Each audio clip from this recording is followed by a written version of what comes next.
Epchalasi. Welcome to another edition of Mawio'mi. I'm your host, Jim Richardson. And I'm your co-host, Terry Richardson. Welcome to another segment here. And we're very fortunate today to have two great guests with us today. Our first guest today is Ronald Losier from St. Isidore Asphalt. And, I'm excited. You know, business is the engine that drives the economy, and we're going to be talking business. I'm excited, bro. For sure.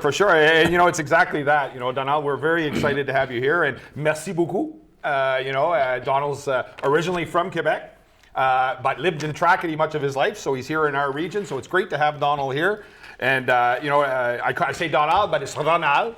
So it's almost like, I'm used to that. Ronald, le français commence à sortir un peu, là. Ronald est ici avec nous autres. So it's really great to have Ronald here with us. And Ronald, we're excited to talk a little bit about business with you. Yeah, well, first I want to thank you very much to have me here. And I didn't had to do a lot of preparation for talking about my business because that's my life. True, very true. Exactly. It's very close to my heart, and we do a lot of effort in the community and in the business that we're Ronald, running. you're a flagship in the community, you know, as it relates to, certainly excavation, asphalt in particular. We know because we were on the receiving end of a big contract there for our venue development. But you didn't start overnight. Tell us a little bit about your company. Well, the company is a family business. It was started by my father in 1969. So basically it's 55 years that the business is running there. And me and my brother, we are the second generation. My father worked in the business until he died in 2020 at the age of 84. Wow. And he was still working, full time in the business. So it was a company in Beresford that was owned by a person in Quebec there in the region, I think in the Gaspésie region. And he wanted to go back home. And my father, when he basically was born out of a family of 26 brothers and sisters. Wow. So that was a big family. So at 17... 26? 26, yes. So at 17... So you're productive. Well, you're productive, right? Not only in your... I think it's full 5 times with my father and me there. So, but he had to go up north for work for the mine at the iron ore in Schefferville, mid-1950 to mid-1960. That's where I was born. I was there for a couple of years, but I really grew. I was raised mostly in the Tracadie area. And my father, when he arrived, was supposed to work at the smelter. So he had a job there at the smelter in Belgium, but the construction was late, so he didn't know what to do, and he wanted to work, so he started a service station in Tracadie. And that's why we were supposed to stay in Beresford, and basically we moved to Tracadie. And when he started the service station, he wanted it to be paved, so he called this guy in Beresford to pave it. And the guy wanted to go back home, he was, the family was, back home. And he said to my father, you want to buy my business? And basically he bought the business in 1969. And from there, it just grew. The first year that he was in operation, the volume of sale is about what we do in 5 hours right now. So wow, quite a big difference. Phenomenal. There. That's great. Yeah. So we have 250 employees. We do crushing, we do road construction, driveway, parking, drainage, everything. And we also, a couple of years ago, started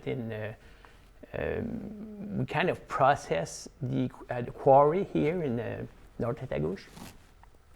We process the rock, which is a basalt type of a rock, which is a volcanic rock. And we take a portion of our production and we process it for horticulture. So it's a mineralization for horticulture purpose. We sell all U.S., Canada, and a little bit in Africa and South America. So that's a different not a lot of people know that we're doing that out of that quarry, but that's one of the products we're doing also there. So it's been very exciting. We in the last couple of years, we've been doing quite a bit of work on the productivity, on the recruiting people, and there's a lot of challenge, but it's very exciting, you know. You hit a good point there, Donald. You know, when you say, you know, you're talking about recruiting and keeping people. Do you find that's a challenge, finding people now to work right now? So used to be that we were doing the recruiting. I remember in the spring there was 25 people at the office waiting to fill a form to get hired. It's not that anymore, you know. So it really switched. Instead of being receiver of demand, we have to sell ourselves, and that's the different thing. So 2 years ago we hired a HR person, you know, and basically he's doing a very good job for us. And now there are 2 HR that is working for us. It's a department. They work all year long, and there's recruiting, and there's also retention. It's a multi-facet thing, you know, for to getting be successful. people. You almost have to. Now, right? yeah, and you need to. If you recruit, you need to have your company doing the right thing. You need to have pension, you need to have insurance, you need to have a good salary, and you have to respect your employee, you know, and that goes a long way to keeping people there, I think, there. And that's value that my father gave me. Well, that's good. And I want to respect those values. You raise a good point, Ronald, when you talk about all of those aspects of managing a company. An entrepreneur likes to build, reaches a point where it becomes, you know, a big conglomerate of different activities. You got to look after budgeting, you got to look after accounting, you got to look after human resources, you got to look after marketing and all this stuff. And I know my discussions and studies of entrepreneurs, they fall, after a while they get bored of that. That's not what building a company to them is all about. Do you have any comments on that? Well, I think for us, we grow through that process. So first we were doing everything. We were doing recruiting, we were doing financing, we were doing productivity, we were doing asset management, you know, we were doing everything. And at one point we started to hire people. So instead of managing everything, now we manage manager. So it's a different thing that we have to do, but I like it more because now we work and we have a relationship with people instead of only numbers. So it's the thing is you have to choose the right person, you have to hire the right person, and that kind of give us a kind of free time to do the other stuff, to grow the company, to think, to dream. Because I say to my foreman and my superintendent, take some time to dream on the side. Daydream. Go and look at the site where the work is happening and just think of, if I do this, if I do that, how can I do something better, you know, and having a little bit of time to daydream during the work is very beneficial. Then you have a new, you know, they think upside the box a little bit. Yeah. The other aspect, you raise an interesting point about growing. Productivity is important, right? And so Yes. you need new technology. I mean, Absolutely. in your field, I would imagine there's all kinds of new technology involved. Are you on top of that all of the time and trying to? Oh yeah. Because that leads to greater productivity. There's been quite a big change in the past, I would say 5 years. But for us in the past 3 years, we went full blow with new technology. So now each piece of equipment is, the telemetry is connected direct to our office. we know the hours, we know how much they excavate. All foremen on the job site, they have tablet, they do payroll, and they transfer directly to the system. Nobody type anything, it goes directly to the system for payroll. And every hour that somebody works, or every hour that each piece of equipment works, that time is attached to an item, to excavation, backfill. And then we use the data of the productivity to feed our system for doing estimate. And as we're doing estimate, we feed the data that say that is your target. And then what they do go back into the estimate. So it's a circle, and and it's real time. It's basically real time. All our scale are connect with skylight, the star light. Satellite. Yeah, and we know in real time each tonnage that goes into. We got about 15 scale all around the province, and we know everywhere how much tonnage we're doing on a minute basis. And those things do all the calculation for inventory. So as we're crushing aggregate, that build inventory, if a truck goes into a scale and go a certain site, the inventory there live, it goes down, the other one go up. And when that product goes into asphalt plant to do asphalt, the data that goes through the scale calculate how much sand was used, how much rock was used, and the inventory is also calculated, live. So we can know everything every time, everywhere. Is there a challenge accessing more aggregate? There's so much land, right? And you need the raw material. Is there a challenge getting access to that? So we have about I think 6 quarry in New Brunswick, all around New Brunswick. Some that we own, some that is crown land that we use, and some that is owned by somebody, a private citizen, but we have contract with them to crush on their own land. And that give us access to a lot of aggregate around. What we see is the quarry we have in Batters.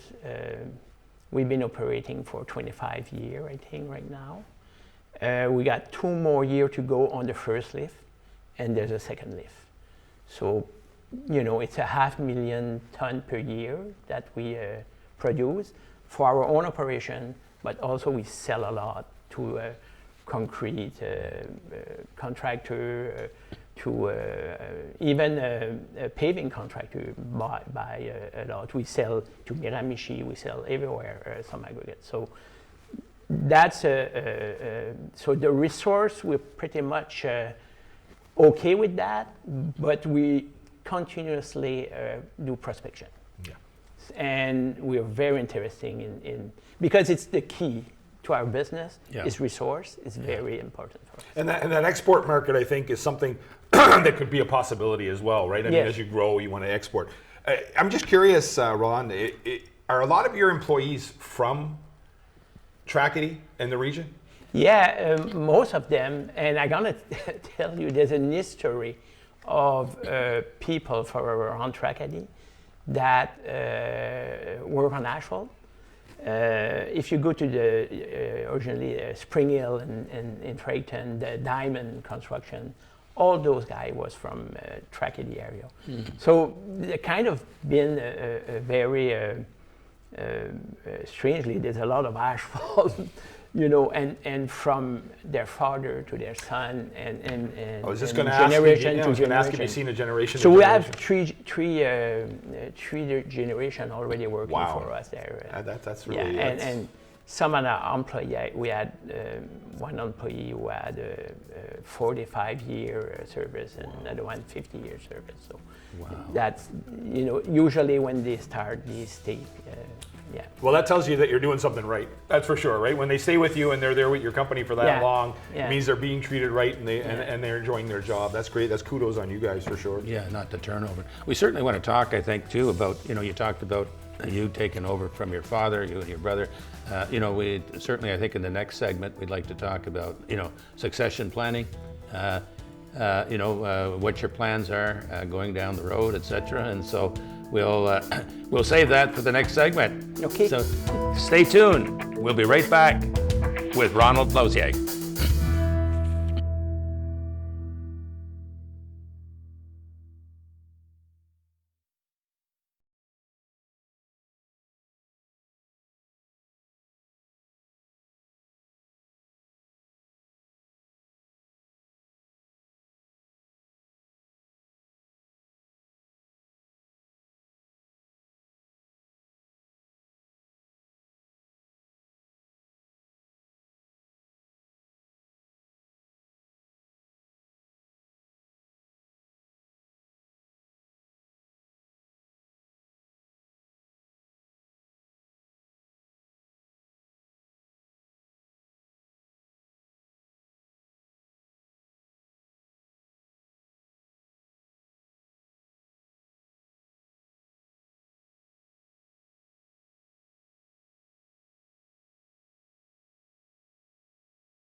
Welcome back to Mawio'mi Gathering Place, and we're here with our guest, Ronald Losier from St. Isidore Asphalt. So we're into our second segment, Ronald. So I guess to pick up where we left off, we were talking about succession, well, not succession, but we were talking about employees. A question I have is technology. I know we touched on it a little bit earlier. What are some major things that are changing, do you find, in your particular field that are changing technology-wise? Well, basically, in the road building segment of the economy, we're probably quite behind with automation, and all those things. But we're moving very fast. We go to different, in the state, and we look at what's happening, and we're very eager to go toward, automation, remote control, all those things that are extremely important for us. First thing that we want to work on is, I would call it preventive maintenance. Okay, so we have a lot of equipment, hundreds of pieces of equipment, and we want to measure at one point when we need to renew those equipment. We want to have so the telemetry for us, measurement of all the data that come from a machine is one of the things. So now when we buy a piece of equipment, we want them to be fully connected with GPS and the cellular communication, so we can get the data. The other thing is, as we're hiring people, sometimes the skill is not as high as when we add an operator. So, like for example, driving a grader, it was basically a sculpture with a piece of machine. Very true. So now, when the skill is not there, in order to still have a lot of people that can come drive, those equipment need to be connected with GPS. And the system right now is, we have a technician at the office that remote control, well, they download the plan in the machine.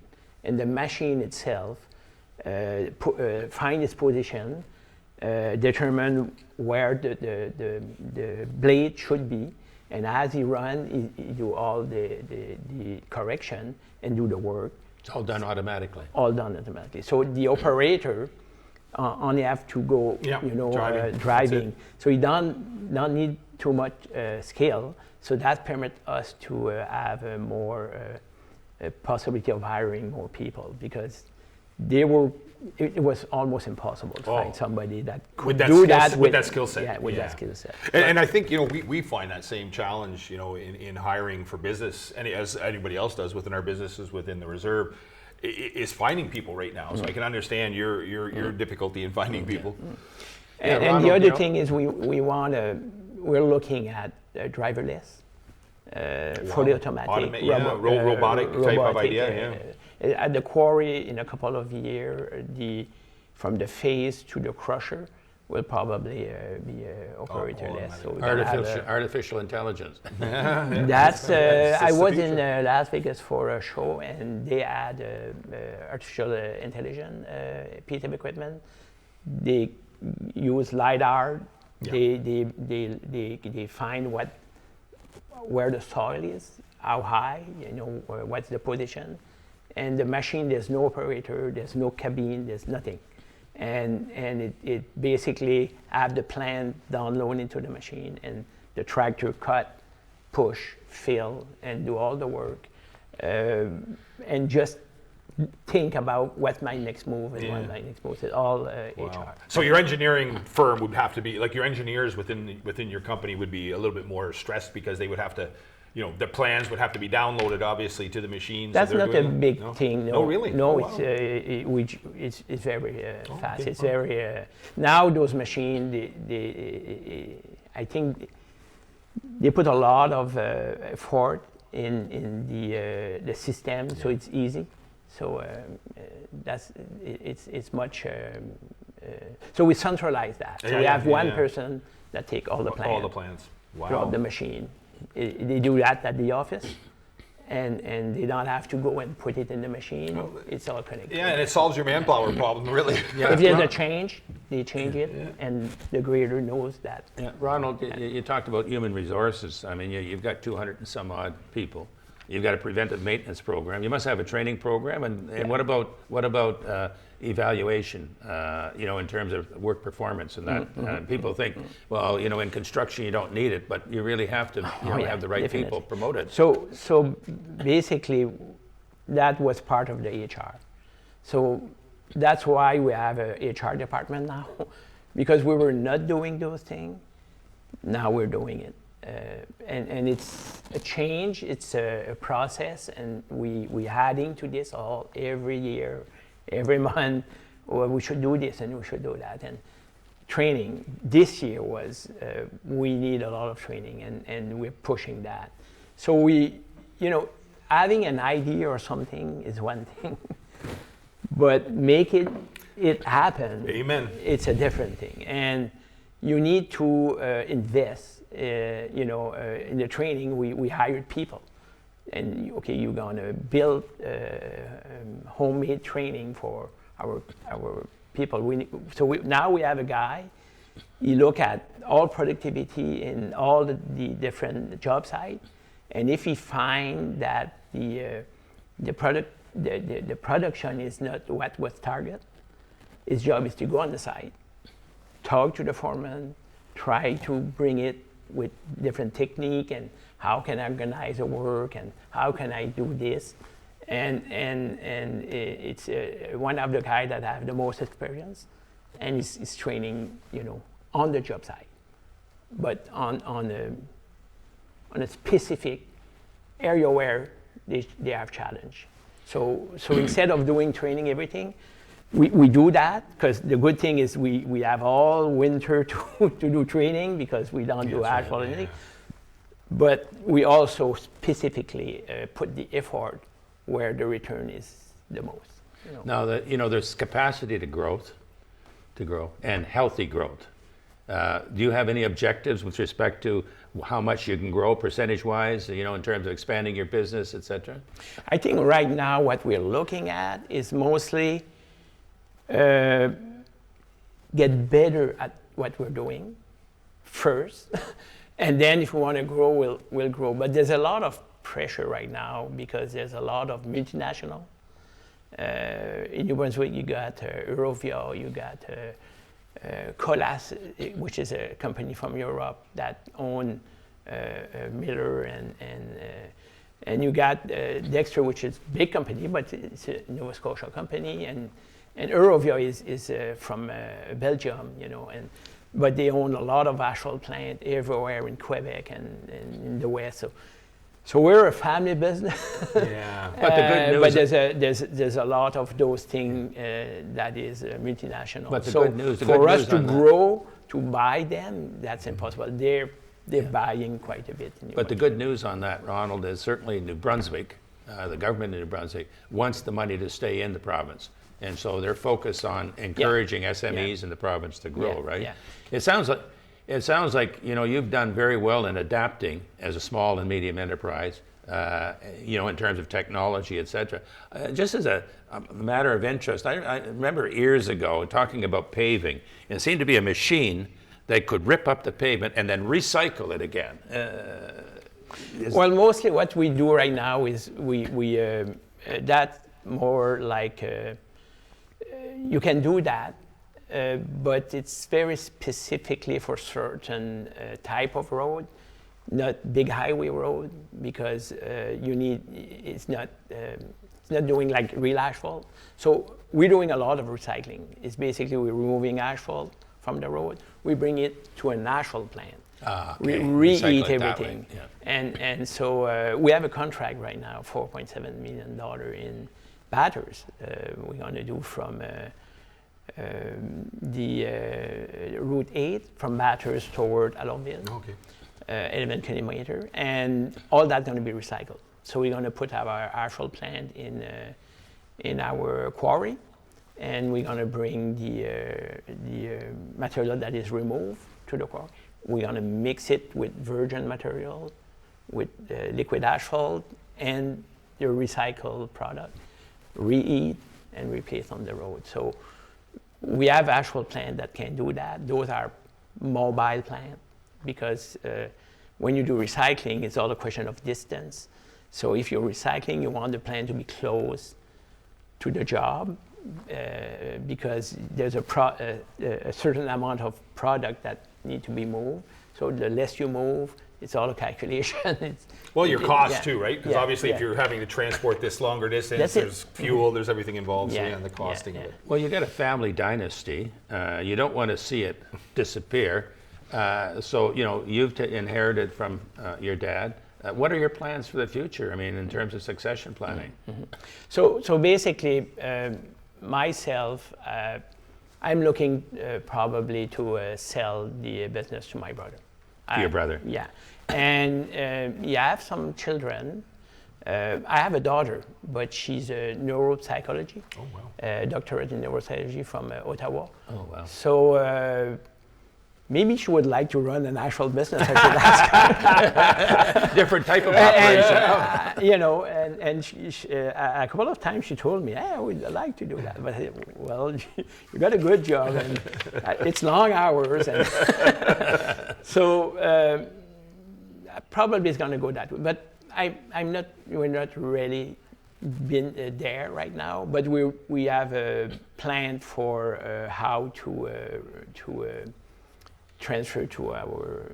To move. So right now we're buying my older brother. So we're three in the company. We are doing that, and probably I'm gonna sell to younger brother. Well, you said that your dad was in it till 80 some years old, so you're not retiring. you got a few more years to go You got to yet, go a few Ronald. more years anyway, right? Oh, yeah. I'm there for a while. There. Yeah, no problem. No, I think it's challenging. I think, and like James has stated, the province of New Brunswick wants to keep, and I think that's what's important as we move forward, right? Is keeping New Brunswick Absolutely. going, and it's hiring our own, keeping our people here, Yes. and growing businesses like yourself that are in the region. And there's a lot of businesses like that. And I think sometimes we get lost with realizing that there's a benefit with that. And I love seeing a regional business like Ronald, St. Isidore Asphalt goes beyond just the region now. I mean, you're down in other parts of the province. And Ronald, I know your company is very active in supporting the Tracadie region. And getting involved in raising, fundraising and providing, some funding for different activities and events in the region. And that's what's great, right? You give back to the community, you get back from the community, right? That's something that my father was doing a lot. He was very generous, and we were always involved in different aspects of the community. It could be for People Are Hill or organization for youth. My father was very eager to see education. Well, giving back is an important part of the business, isn't it? Yes. Ronald, it's great to hear your story. We're looking forward to maybe having you again and following your success as you move down the road.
And we're very fortunate to have with us John Herron from Business Council of New Brunswick.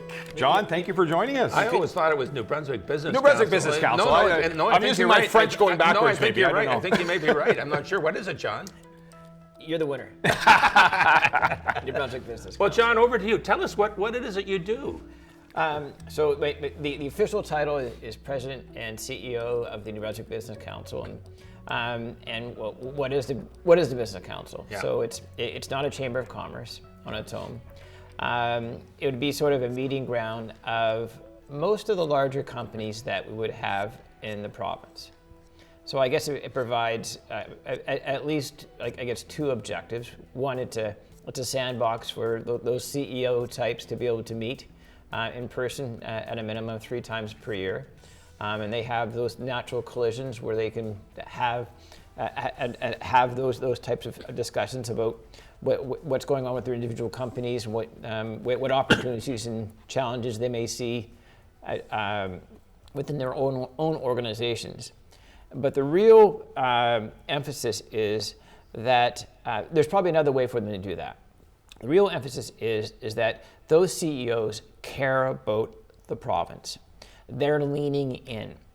That by funding this organization, it's a chance for us to be able to identify opportunities and challenges that we have as a collective in the province, so that we can have both economic and social progress. That's the objective. They care passionately about New Brunswick.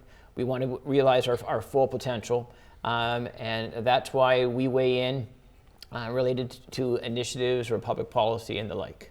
Let me flip that a bit. Sure. You know, care for the province. Does the province care for SMEs? You know, what about the, the aspect of, 90% of all employees in the private sector come from small and medium-sized enterprise. I would imagine, with the exception of maybe McCain and Irving, the rest are all SMEs, I would think, pretty well. And It depends on like how you count. how you define SMEs, yeah. But most of our organizations would be relatively large. Yeah. In terms of caring, is that we care about those small and medium enterprises because more often than not, they're part of the vital supply chain that we have for our larger organizations. We need those made in New Brunswick companies to thrive here in the province to ensure that our larger companies stay competitive. well, I was getting to my, sorry, bro. I was just going to say that I know Ronald and his company are part of. That's right. So that's great to see these companies involved. And people would think, it's a paving company in the Acadian Peninsula. So how complex is that kind of organization? The narrative that we just heard, Yeah. it is a high-tech Technology. business show that's competitive, that's bringing forth not just investments in terms of capital expenditures, but investments into technologies and productivity. Anyway, I'm really heartened to hear more and more of those narratives of about the 25 or 27 companies that sit around our table. Yeah, and he is a prime example of how SMEs have adapted to the challenge. Challenges like access to capital, small and medium-sized enterprises face that. Adaptation to technology. We saw how he's adapting to technology, and he's using that in terms of generating productivity as well. It's nice to see that. But I'm going to go back to my point about what does the province do for SMEs? And in terms of what the province does for SMEs, maybe I'll lean in a little bit in terms of regulatory climate, yeah. et cetera. I mean, is it cumbersome for SMEs? The regulatory climate. I think that every government that's come to office in more recent times actually feels that the fact that it's harder to run smaller businesses. So red tape commissions have been rolled out in the past. We understand that sometimes our business can do things that governments can't. And what we've fussed about recently is that a lot of small and medium enterprises are struggling to figure out what their journey to net zero might look like. Exactly. Very good point. Okay, so our council leaned in last year and said we're going to identify a process and partner. Actually, that we don't take government cash, but we can maybe shame governments into actually going into a particular direction. And I say that in a benevolent way.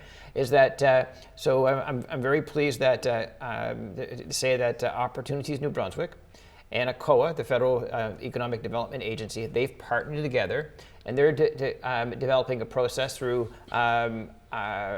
surveys, getting thought leadership from different organizations across the country that will ultimately come together in a conference about how we're going to develop a blueprint with respect to helping New Brunswickers, small and medium enterprises, with their journey to net zero. And really what the objective is, maybe from the larger business perspective, is this.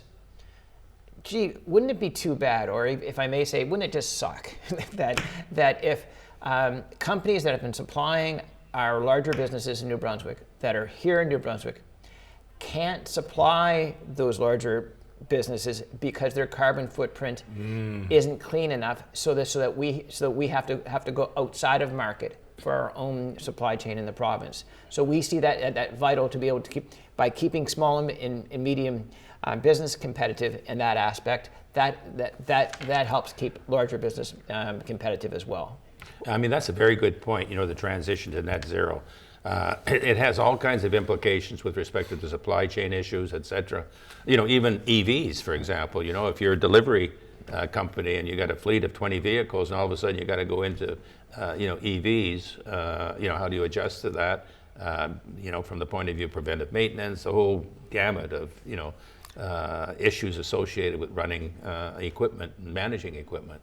But well, one of the things I wanted to ask John, and I, far be it from me, I try to stay away from politics, but sometimes it just drags me back in.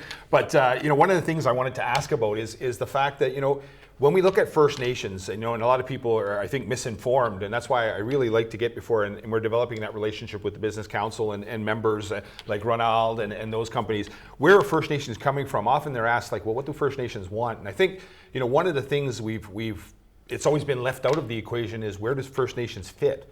We say unceded, unsurrendered lands of the, Mi'kmaq, Wolastoqey, and Passamaquoddy people in New Brunswick.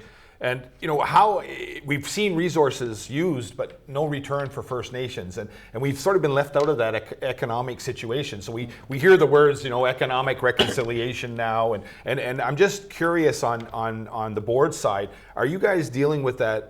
How do we address that? Because that's another issue that's out there besides the decarbonization. How do we deal with First Nations? Economic reconciliation. How can we make it so that First Nations are a player too? Not the major stakeholder by any means, but involved in it in some aspect, right? Because I think that's what First Nations are looking for. I'm really heartened with this relationship that I guess that we're starting to build. We've had a couple of iterative conversations, and I remember meeting with the two of you at Pabineau that I strongly believe that. You can't do things together or big things together unless you learn how to get together as well. And so, and that, sure, there could be a commercial relationship on a transactional basis that would be maybe benefit an Indigenous and a non-Indigenous business on a one-off. But the big play is getting the relationship right. And I'm of the strong opinion, especially perhaps in the current context in the province, is that, again, I think it's an illustration where business as agents of prosperity is that we can do some things together that are tangible, that are meaningful, that governments can't. I don't know what that looks like long term. This is a dialogue. I think the expression has, we've had 1 or 2 cups of tea. It's the old 500 cups of tea before we get that relationship. Okay, So we're on our way. Okay, so we're on our way. But I'd like. I'm really heartened with the openness and the progressive nature of those CEOs around the Business Council. I had suggested to them that I wanted to see about that. What can we do to improve the relationships, getting the relationship more right in our province? And they've given me an enthusiastic amount of runway to have dialogues like we've had. Yeah, and I think that's the important thing, right? Is establishing, like you said, John, that relationship, and Ronald has been very open to that as well as a lot of the other CEOs that we've dealt with. That we've dealt with from Ganong, the board director. She was the board director.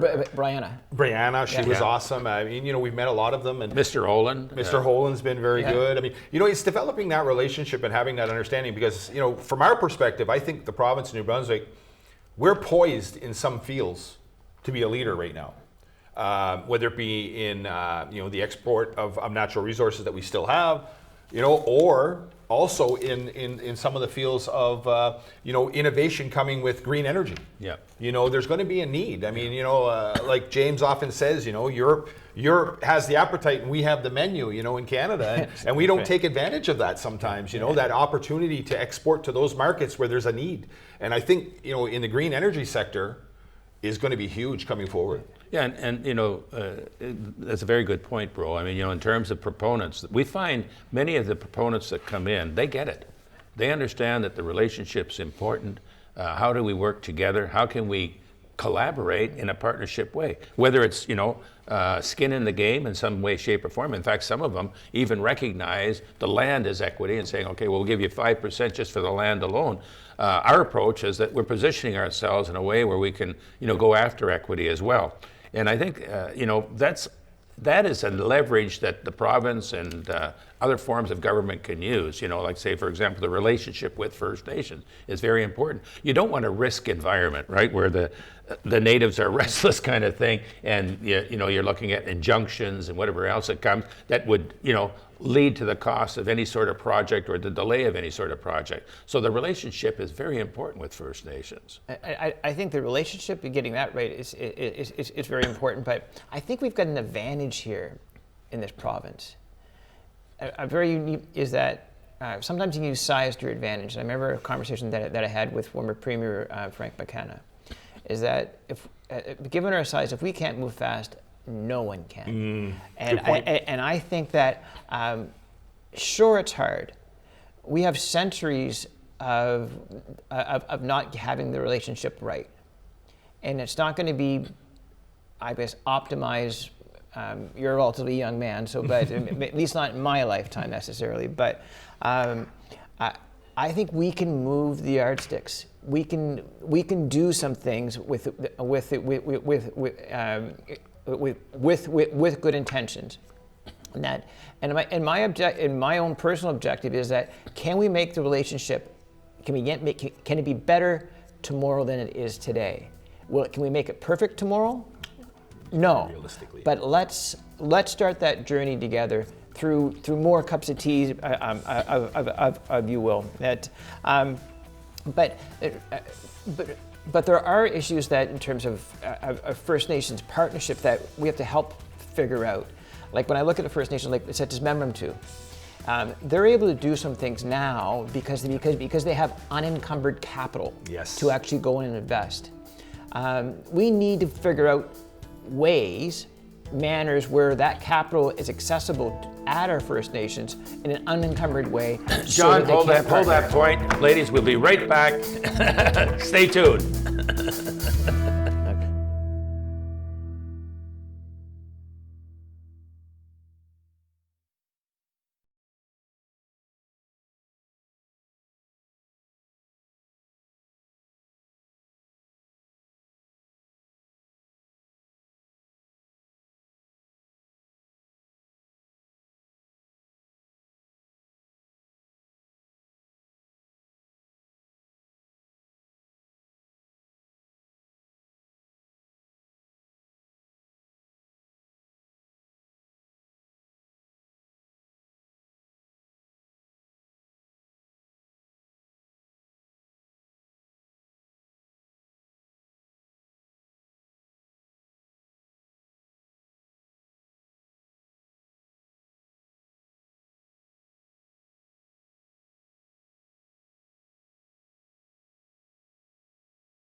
Well, welcome back to Mawio'mi Gathering Place, and we're continuing our talk here with John from the New Brunswick Business Council. I better say that right. We got it. We got it. John, the last was a good segue, the last comment you made about relationship and how to work forward, how to move forward on that. And offline, you talked a little bit about coming up with some sort of proposal or some sort of idea, with respect to showing a flagship and how, we can work together collectively.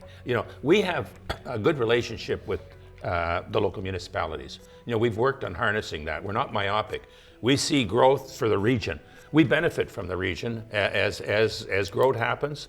Our Vanier development is going to benefit from that. A restaurant in Pabineau is going to benefit from that. And the people of the province And benefit the as people well. from the province because we have benefit. people, it's not going to be all First Nations people working at our businesses, so people are going to be, and they're participating in bringing that employment back into the community and their revenue. Absolutely, and the point being there, the mayors get it. Yeah. We have a good relationship at the municipality level.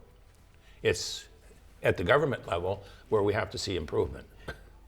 And maybe, and that's why folks like a business council, is that we have to lean in maybe farther than we maybe should, because we're filling a void to actually help to improve that relationship. And that's a good point, John, because I think, sometimes, it takes more than one voice to get out there, right? Exactly. And having those allies on your side and understanding where you're coming from. We're not just pumping hot air out there. We're saying this to us is a solution, and it's a beneficial for everybody.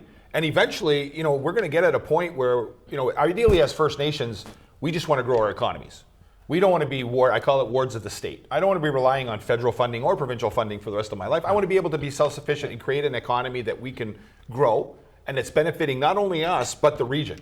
And there's so many big things, like I said, coming when you look at green energy and that kind of stuff that's going to provide equity and opportunity, but those projects are so far down the line yet that what do we do in the interim? And I think that's the problem we have right now is how do we address this interim period of time until we get where we've got equity in these projects, and we're actually getting a return from those projects. The province is getting a return from those projects. Exactly. Everybody's benefiting, but right now we're just not there yet. Yeah, so I've been very much on what I'll call a listening and learning type of exercise over the last. Because it's still we're still inside of 6 months since I've had this particular role, but perhaps it's from the nudge that I've received from Pabineau is that tomorrow that for the day that the business council is proud to say that we're one of the principal sponsors with JEDI. And the Joint Economic Development Initiative, they with the Fredericton Chamber of Commerce in an Indigenous Business Forum. Nice. That will have 200 participants attending at this conference in Fredericton.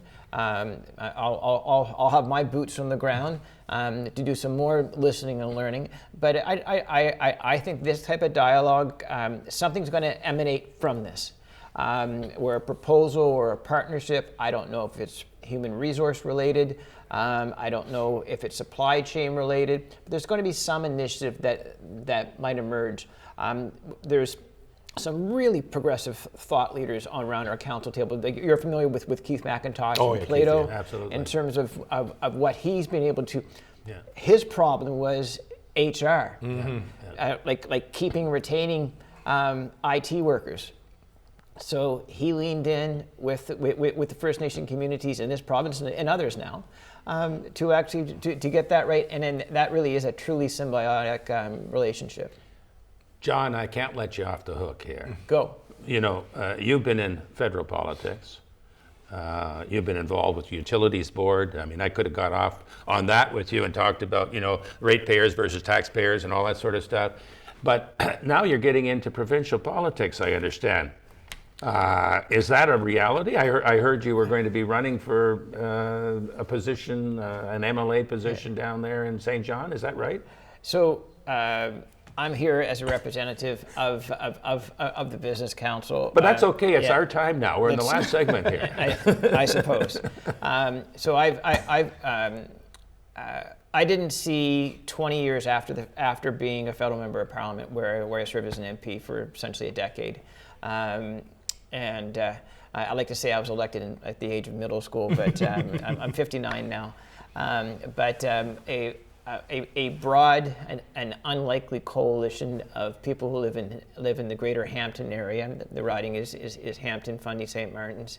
Have approached me on a number of occasions since the Christmas holidays to seek a nomination and to run in the next provincial election. I have said yes.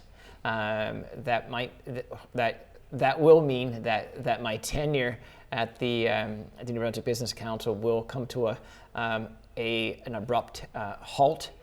Because I'll be part of Team Holt come September. Listen, a very, very valuable mantra of the Business Council is that we're a nonpartisan entity. Yeah, and you've done a great job, up to now, John. In networking, everywhere we go, we see you. Your relationship building with First Nations. I think you're on the right track with the Business Council and moving it forward for sure. And giving that, bringing that awareness that First Nations are there to work with our business partners, and we consider everybody a partner in the region, and that's government too as well. I think there's some work that has to be done on the provincial side, and a lot of that is getting together, because obviously we're firm believers negotiation goes a lot farther than litigation, and if we're negotiating, then we're talking, and if we're talking, then we're advancing stuff. And I think that's the problem we have right now, is we're not doing enough talking and advancing. And like you said, working together is the key. And you're not always going to agree on everything. That's the reality. That's okay. That's right. But hey, move forward. Don't get bogged down on that one issue. Let's go on to something else, and let's see if we can move. And then eventually that other issue may not become as big of an issue. But the role, of the Business Council, uniting people. I mean, the enthusiasm and energy and expertise that we heard from Ronald and St. Isidore Asphalt. There's a prime example. How do we harness all of that energy and enthusiasm and move forward? As a province. I mean, we're all have the same objective. We want to see the betterment of the province. John, we're going to have you back for sure. We're running out of time here. With enthusiasm, I'd be back. We appreciate it, and it's great. And again, it's been a great segment, bro. Having Ronald on and John as well. And John, we wish you the best of luck in your future endeavor. Stay tuned for the next edition of Mawio'mi. Great.